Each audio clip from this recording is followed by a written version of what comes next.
Explorer, you've arrived at the threshold of an epic journey where self-love meets fitness. Gather your courage as we seek to challenge the limits of our bodies, become mentally resilient, and learn to cherish ourselves for the beautiful individuals we are. Along the way, we'll be joined by incredible mentors in the pole and fitness community who will share their wealth of knowledge to help you blossom.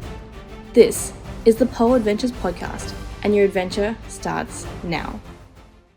Welcome, explorers, to another episode of Pole Adventures. I'm your host, Paris, an eternally struggling pole dancer, here to bring you the wisdom of Colleen Jolly. Colleen is the author of Mobility for Pole, as well as the executive director of the world's first international pole industry association and the CEO of PoleCon, the original pole dance-focused convention.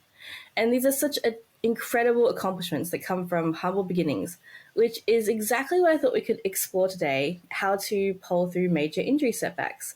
So thank you so much for coming on today. Yeah, thank you for having me. I'd love for you to tell us a bit about your pole adventure and what happened that started it all and why you chose pole. I feel like pole sort of chose me. I randomly took a class once with a friend of mine who was really interested in pole dance, and I said, sure, I'd go with you. And that first class, she was really good, and I was not. Everything was really hard, and I struggled a lot, and I was like, oh, I don't know if this is for me. But we stayed and we watched the next class, which was like the intermediate class, and I saw all of these people inverting and doing butterflies, and I asked them, how long did it take? And they said a couple of months, which now I know everybody's journey is very different.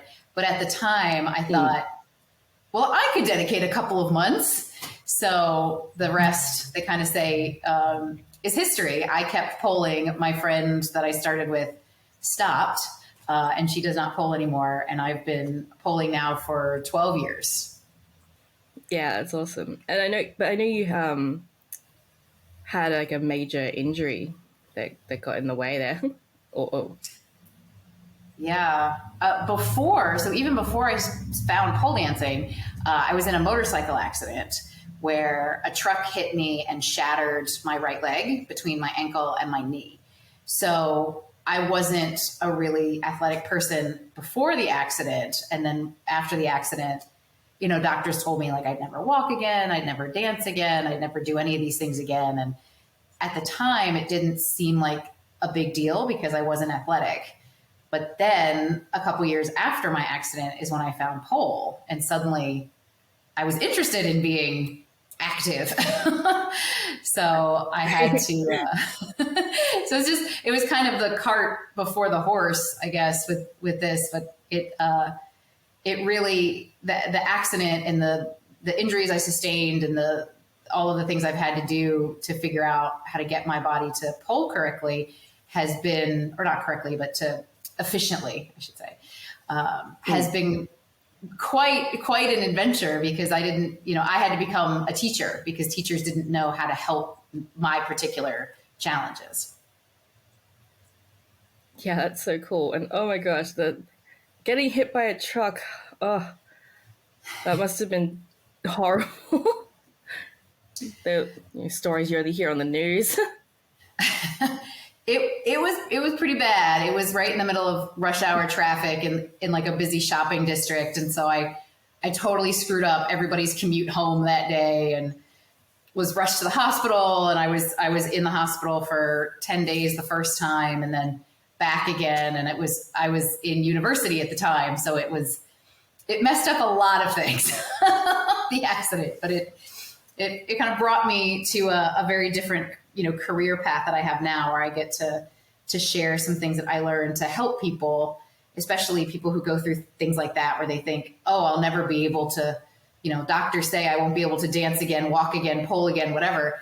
And doctors don't always know, what rehab and what a dedicated person can do.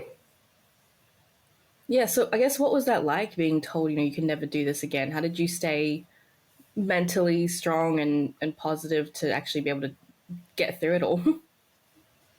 I am super stubborn, so that helped. I get a lot of, I don't know, I guess a little bit of perverse joy in proving people wrong. So there was a lot of like, Yeah, me too. this happened right in the middle of my sophomore year in university too. So doctors were like, Yes. well, you How really old were should. you? How I was 19. So it was, Right at the beginning. yeah, and it was, they were like, oh, you should go home. You shouldn't stay at university. Like you're going to have to take time off. And I was like, no. No. So I stayed. That helped. I graduated on time. Because of in the States, healthcare is really kind of a mess. So I didn't have health insurance to do like rehab. So I had to do my own rehab. So I'm just fortunate that I'm really stubborn and I taught myself how to walk again. And then finding pole, I basically taught myself how to pole dance. So being stubborn helps. Did you get any injuries through pole? Nothing major. I've had a couple of like pulls, like I tweaked a hamstring once. I broke a toe, but this was a very strange, like it was pole related. It's funny. My stories were coming up, my memories on Facebook reminding me that this happened 8 years ago. In the leg that I had my accident on, everything is just a little bit off. So sometimes when you have like an injury, that side of your body or parts of your body are a little bit more sensitive to fun new things. And I was literally stepping off the pole and I stepped down on my big toe and I felt it like crack. And I thought maybe I just stepped on it. So I don't even consider it a pole injury, but technically I was doing a pole set or something and I was stepping down and just, so I went to the doctor and the, urgent care and they said, oh, it's a fracture. And I had a competition literally the very next day, 24 hours later. So I said, let's just bandage it up. We put the bandage in the same color as the costume. I performed, I placed second. And then I went to a specialist and they said, oh no, you broke this toe. Like you should, you should not be on this toe at all. Like you need to be in like a boot and so I guess that was technically a pole injury. Did that stop? I know it didn't stop you, but like, was it hurting? Were you pushing through it or? Oh, it hurt. Yeah, no, it hurt. When at first it starts turning colors. That's kind of how you know you've actually done some really damage to it, is it's like all sorts of fun colors. So it hurt, but the adrenaline and the desire is like, I worked so hard. I don't want to not do this competition. So, and then in the weeks of recovery, when I was in this boot, I would just pole dance in the boot because why not? Yeah. So it was kind of funny, but I kind of forgot about that because that was 8 years ago, and I'm doing the same competition, the same organization tomorrow. So with no broken toes. Fingers crossed. You're step on it. Hope so. Yeah, you did. It's like, that's what kills pole dancers. It's not like doing some crazy thing in the air. It's like you got out of bed wrong. You slept funny. Yeah. Like that's what's going to kill you. So did you have a more like you said, sensitive side? Is that, the injury side? Like when you have a good side and a bad side? Yeah, I definitely, and I have some students who have some names. They're like, they call it their fun side or their, whatever side. But I've noticed like my accident was on my right side, and just a lot of the right sides of my body are a little challenged. And I don't know if there's some like actual medical thing there, or now I'm just trying to make connections, but but that's where I have problems. And that tends to be my dominant side for handwriting. Like I'm right-handed, But in pole, I'm more left dominant because I don't feel as much control on my right. So it's, it turns out, and this is not pole, this is from my day job, I have some compressed cervical discs and a pinched nerve on my right side. So my whole right side is just a little wonky. And that's the accident, the toe, everything. How do you compensate for that without further injuring yourself? Yeah, I do a lot of off the pole conditioning to try to make sure that I'm still maintaining a level of balance.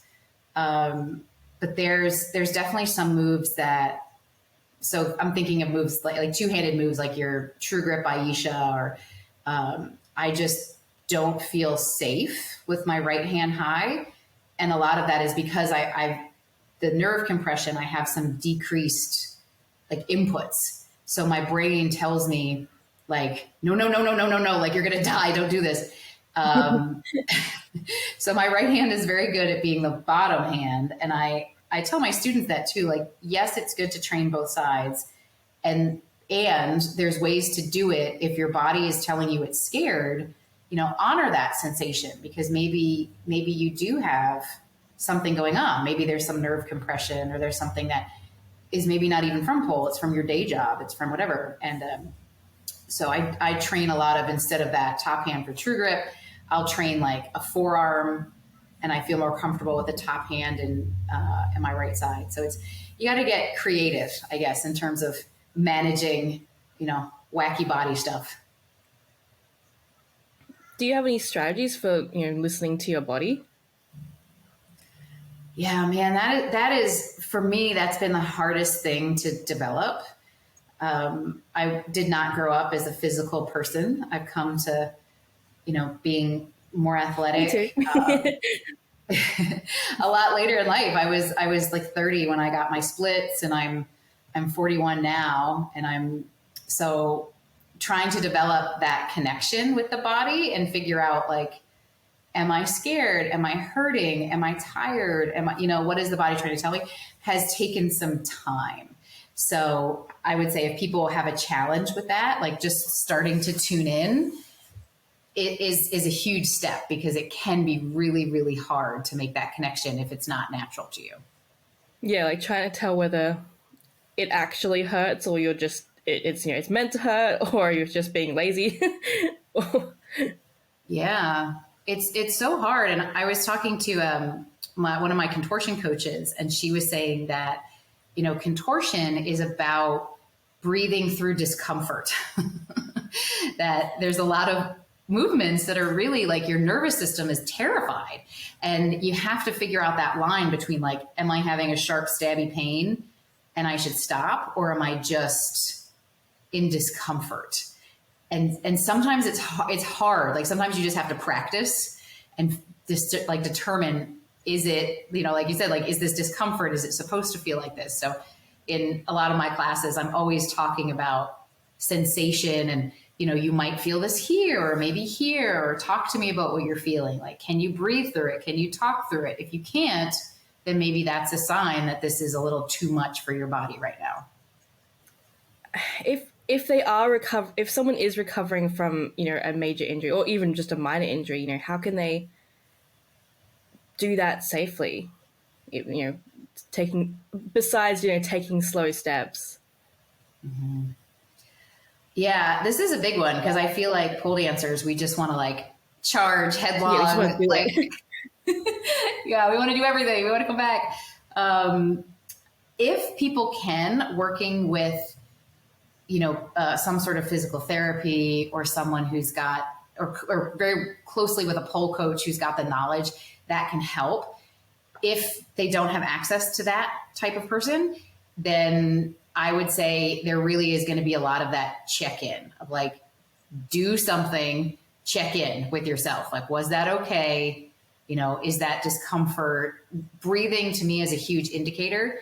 If you can breathe and have a conversation with somebody, then you're at a comfortable level for a lot of actions. If you cannot breathe, then you are terrified, or it is way too hard. And there is a time and a place for doing something that's so hard that you can't talk. But generally, if you can talk, that's a safe indicator. Mm. And do you have any advice for managing the fear of re-injury when returning? Oh my gosh, yeah. Fear is huge. It's really huge, and I think folks who come to pole from gymnastics backgrounds or things, or who have been athletes their whole life, I don't think they understand it as well as folks who've come to pole after an injury or later in life, or having not been athletic, because this stuff is terrifying. It's just obviously you're not going to get hit by a truck again, but what if you land on your right side or something?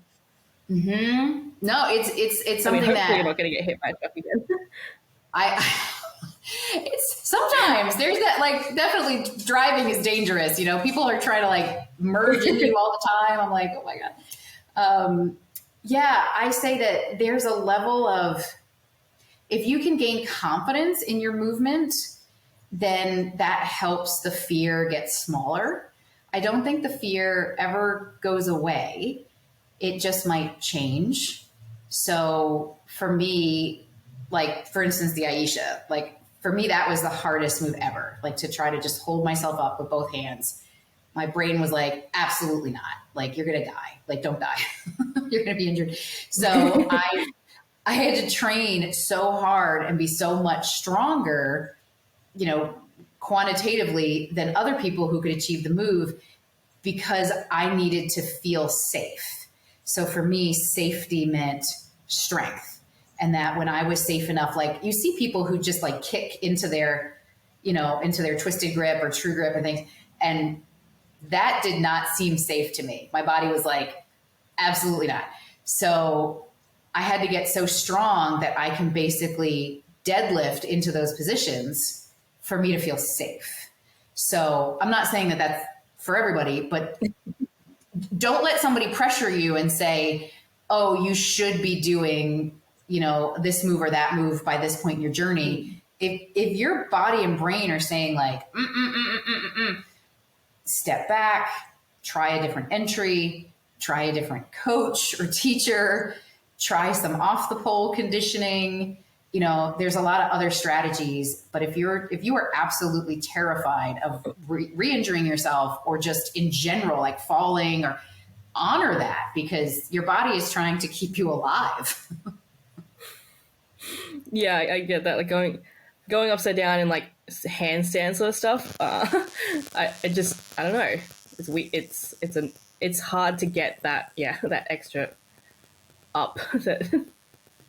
Mm-hmm. Yeah, it's super terrifying, and it's there's so many different ways to work on stuff that sometimes you can get creative.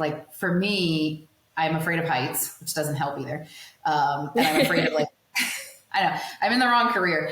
And I'm afraid of these two-handed moves. So I take everything down to the ground. So I'm like, okay, let's do something from a shoulder stand position with the pole.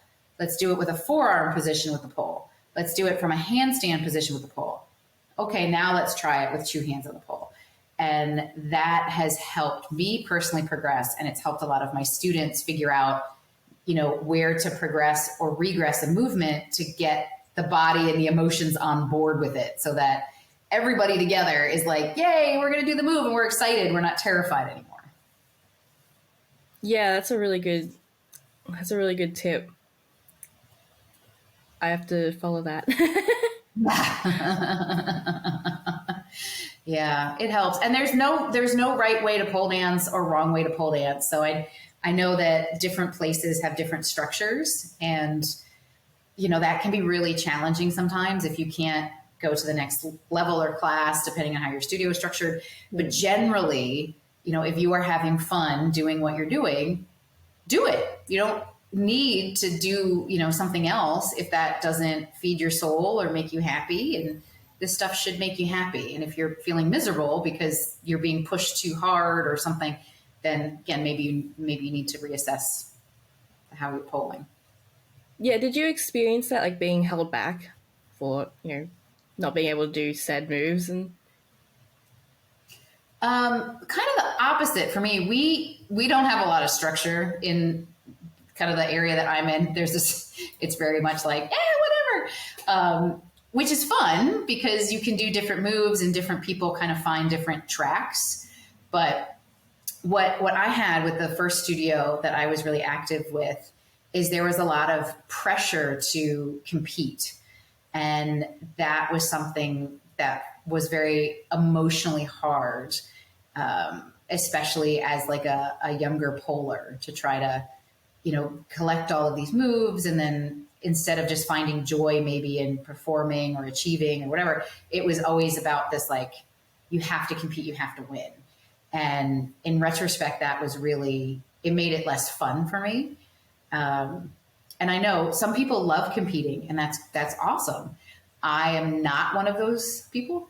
So despite having a competition tomorrow, which was a huge mistake that I should not have done, but that's another story. But you have to find, sometimes if you're in a studio where it's just not the right vibe for you, trying to find a different place. And I know it can be hard if there's not another local studio, or just finding an online community. There's so many more options now since the pandemic to find an online community too, and get that support that's maybe more emotionally supportive, and physically supportive. Yeah, that's a good reminder that you don't have to stick with the studio that you went with, even it might be great but not necessarily great for you.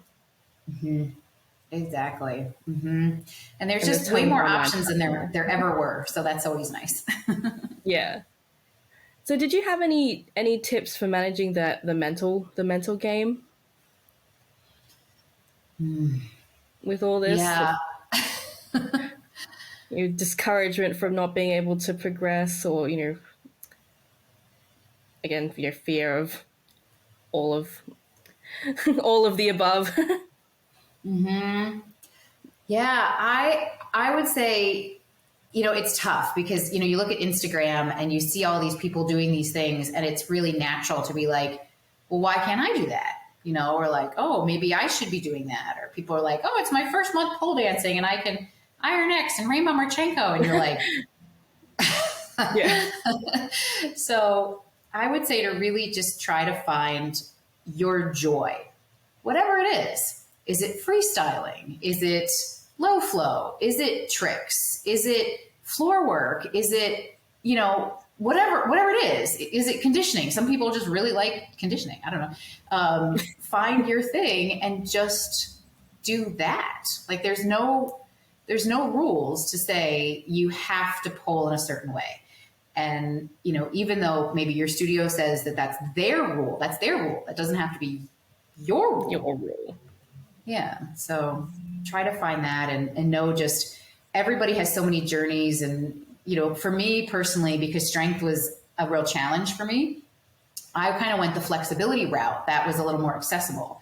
So I was able, just the way that my body is sort of structured, I could bird of paradise years before I could do a butterfly comfortably. And really? Yeah, it's just because that's just how my body was set up. And but if I was in a traditional studio environment where like you have to do this and then that and then this, I probably would have been stuck and pissed off for a long time because I couldn't quite get that strength, and it took me longer to figure out. And some of that was physical and some of that was mental and emotional. So, there's no right way to pole dance. Yeah, I got my Aisha before I got my shoulder mount. I still haven't got the shoulder mount properly, at least. Things like that. Yeah. There you go. And that might be a non-traditional path for somebody else, so you never know. And, for our fellow nervous beginners, do you have an embarrassing pole moment to share from your journey? Oh, like all of them. In terms of embarrassing moments, I've just had, a lot of things go wrong, which is, I was at a competition once and the pole was supposed to be on static, but it was on spin. And that was a surprise in the middle of a performance. I thought I was going to die. Did it just whir?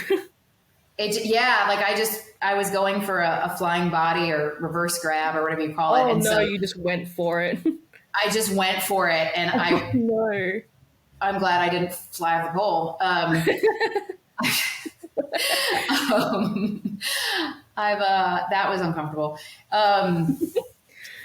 Just you try to roll with stuff because things happen. You're someplace and like the music doesn't work, or you fart in class and you're like, oh, I'm so embarrassed. Like everybody farts. Like just if you just kind of laugh and go with it, then it usually makes it a lot easier than focusing on like, oh no, everybody, like my boob popped out. It's like it's Tuesday, it happens. Like so I try to be really chill when I have like all those kinds of embarrassing stuff comes out, and then I try to be really chill for my students because it's like body parts come out. Like it happens. You want to keep them in class, but they want to say hello, and it's okay. Yeah, We all you have just body parts. normalize it. It helps. Mm-hmm. Yeah. If there was just one thing you could encourage every pole dancer to take away from this, what would it be? I feel like I said it like 4,000 times, but I'm going to say it again. There's no right way to pole dance. And if you are coming back from an injury and you love pole, there's a way to do it. There's a way to do it. And sometimes like just listening to your doctor is maybe not the right thing because doctors want to be very, very cautious. So maybe if they say like, no pole dancing, maybe a little bit, or maybe figuring out how to do something that still feeds your soul, because pole can be very, emotionally and mentally rewarding. So having that taken out of your life for any period of time can be worse than just doing a little bit in a way that maybe you didn't used to do it. So, I would say really try to find your own autonomy in this, and whether that's about coming back from an injury or about getting out of a studio situation that isn't feeding your soul or whatever, but just finding that passion inside yourself and figuring out how to feed it, and just who gives a shit about what anybody else thinks. It's your life. Everyone's too self-focused on their own stuff to worry about you. I know we spend so much time worrying about stuff, but everybody else is, they're in their own little world. So you do you, and it'll be great. And I know you have some like programs and books about like mobility matters. Do you want to tell us a bit about it? Sure. So I'm super passionate about mobility. As we talked about before, I kind of had to learn how my body was supposed to work because I'd never really used it before. And then I tried to apply it to this really crazy apparatus and do all sorts of cool shit. So I learned a lot, and I started helping other people where they would see me and they were like, oh, well, how did that work? And, or, oh, I've got this injury or this thing. And so I would just start sharing my knowledge, and it just kept kind of snowballing. I kept learning more and gaining more certifications so that I could be safe with myself and safe with my students. And then I finally started teaching classes called Mobility Matters. So I teach virtual classes. One class per week focuses on like hips and lower body, and then one class per week focuses on shoulders and upper body. You can do it live or get the recording. I've got pre-recorded classes for sale. I've started running a bunch of virtual workshops that are pole move specific. So if you've got, especially some of the bigger flexibility moves and you're not even sure where to start. So moves like spatchcock, bird of paradise, eagle, like these are, where do we start? So we talk a lot about different exercises to help get you there and assess how to do it safely. And then one of my students said, you should really write a book. So I did. I wrote a book to help people understand more about their body. So a lot of the way the book is structured is there's a lot of different exercises and activities for you to start to develop that mind-body connection and see what might be challenges for your body so that you might be able to work on them and improve that relationship with your body, and then maybe improve the way that your body works or positively impact it so that when you do pole, then maybe polling is easier, or you can do more things that you want to do. And that's really the goal, is that people should be able to move however they want for as long as they want to move. Yeah, that's awesome. And where can our explorers best find you? Mobilityforpole.com. Which is, I was like, Nice, oh, that URL is for sale. Yay. Yeah, amazing. So, make sure to go check that out, guys. And Colleen, thank you so much for being our guide on injury and mobility. And thanks to everyone for tuning in. Yay. Thanks so much for having me. No worries. Well, we've reached the end of our adventure today. So until next time, remember to stay strong, keep pushing your limits, and embrace your individual journey. Don't forget to grab your free access to the Pole Adventures Compendium, a collection of incredible resources to help you progress on your pole journey. And if you enjoyed today's adventure, make sure to leave a review so other explorers can embark on the journey with us. This is the Pole Adventures Podcast, and your next adventure awaits.